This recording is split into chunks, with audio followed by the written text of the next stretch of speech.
Hey guys, I am Takamasag, and welcome back to X Days of Triviamas! Now, popping this one open, I kind of assumed that these were the way this was going to go. The last episode, it was, V through Z. I found these all in, they were all, folded together, so they're all pretty much going to be the same theme.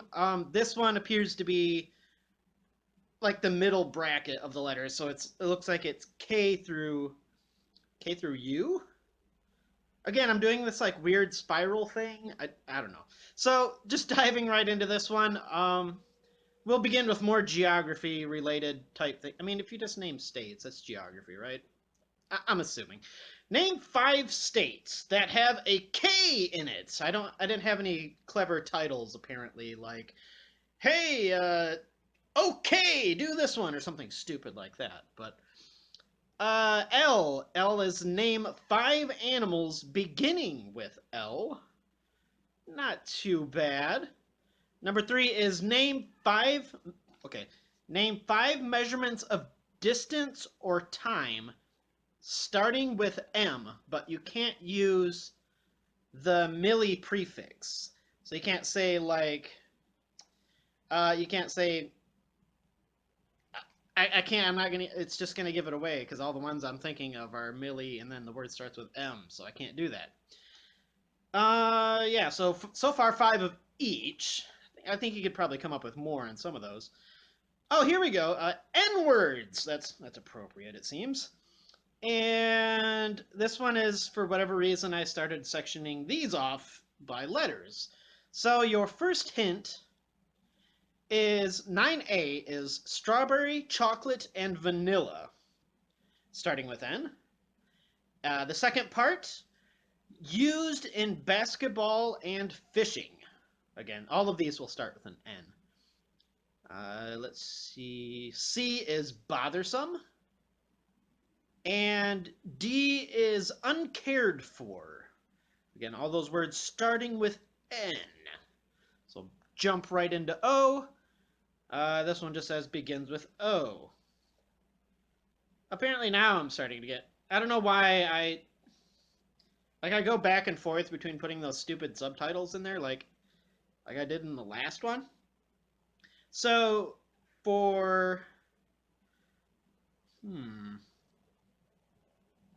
okay, so this one's a bunch of acronyms, and just in case people don't know what an acronym is, for example, one of these is NPR. So your job is what NPR would mean. It'd be a word that starts with N, a word that starts with P, and a word that starts with R. This looks kind of crooked. Sorry if it's sitting kind of weird, but scorpion hat. So your first one is what is the P in this one's kind of minutia, but PCB. And if you get that one, I'll give you a cookie or something along those lines. So B is PM, as in the time. C is PS, as in when you're writing a letter and you forget to add something. And like I said, D is NPR. So moving on to Q stuff. A 4-sided shape beginning with Q. The second part is just in New York, starting with Q. And an arrow holder starting with Q. That was not super challenging.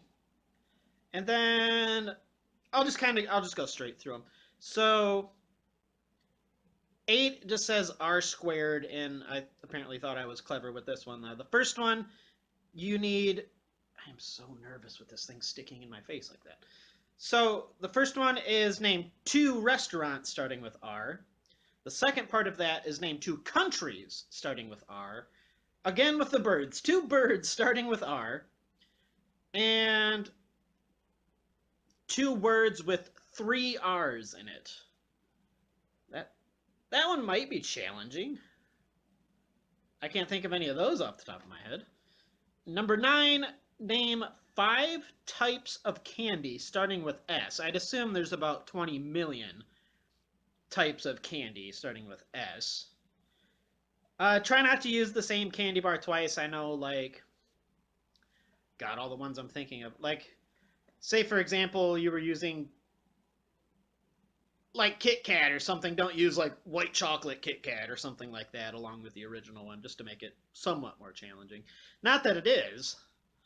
So, number 10, name, oh dear, name 5 body parts both genders have, starting with T. So, you can't use, never mind, I'll just let you guys do you on that one. Moving on, and so it ends with U. So 5 U words, and using the stated restrictions can contain multiple of allowed letters. This might make sense when I read more of it. So starting with U, it's a word that must contain at least one of each vowel. And the second part of that, a word that starts with U, but it must not have an I, but it has to have an A, E, and O. The third part of that, the third word, starts with U, must not have an I or an E, but it must have an A and an O. And the D section of that, U must be used 2 times without other vowels. So just a word that has 2 U's in it but no other vowels. That one might be a little bit challenging. See, I like ones like this where you have to come up with random words on your own to kind of test your vocabulary out. So, let me see that. I'm always curious about when these were printed off. I don't see a date on this beast. No, it doesn't look. Wait, no, it doesn't look like there's one on here. Sometimes there is. Oh, this is page 2 of 2. It probably says it on the front there. So, once again, we get to go over the fantastic prizes, which may or may not be relevant to anybody else. Looks like the oh god. The prizes for, let's see, how many were there altogether? 11? 11 with like 8 million subcategories in each of these. So you have, if you get 1 and 2 correct, your work gives you lose a quarter of your break time for an entire year. If you get 3 to 5, this one just says a 15-minute tour of this place where like the regular employees aren't supposed to go, but there's nothing really of any interest in there because it's just like another work area. So, yeah, um, I'm sure everybody has that, like a 15-minute tour of like the manager's stock area or something like that. You can apply that to your own job somehow. So 7 to 9, correct. 30 minutes of free swim in the pond outside of our work.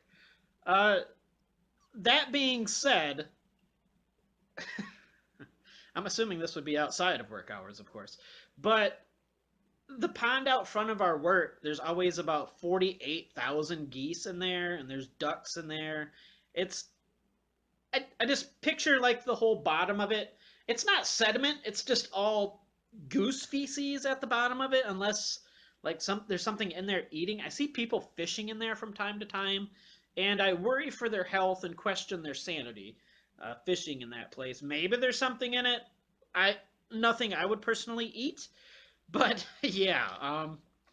And for oh, that's kind of lame. You get 10 or 11 right. Why bother getting all 11 right? So apparently the ultimate prize is an autograph set of. Oh, I remember. Okay, so a long time ago when I was kind of bored, I would make board games that are related to work, but they're I mean, there's only so much you can do, but I made like a Monopoly game, and I was planning to make like a Candyland type game, and I was also planning to make, I don't know if I ever did make the chess game. It might have been stuff I thrown away because it's like just crap, and I was just using things we'd otherwise throw away. So autographed by who? Who knows? You win an autographed set of the chess, the Candyland game, and the Monopoly game. So if you were to work at Walmart, just you can use your Walmart chess set where like the pawns are the smiley rollback face, and that's all I associate with Walmart. So you have 5, 6 other pieces to make things up for. Apply this to your own jobs again. Again, these are rather bizarre question or bizarre prizes, which again nobody wants any of these. So why would I put the? I think I just put them there for just to be stupid, which they definitely are. But I guess that about does it for this one. And I will get another video up for tomorrow for Christmas. And this is it for the Christmas Eve. Once again, retiring Ye Old Parchment. I will probably throw these away because I'm going to have them in video form and I don't ever need them again. So, yeah, that's pretty much it for this episode. This is Takamasak, and I'll see you later.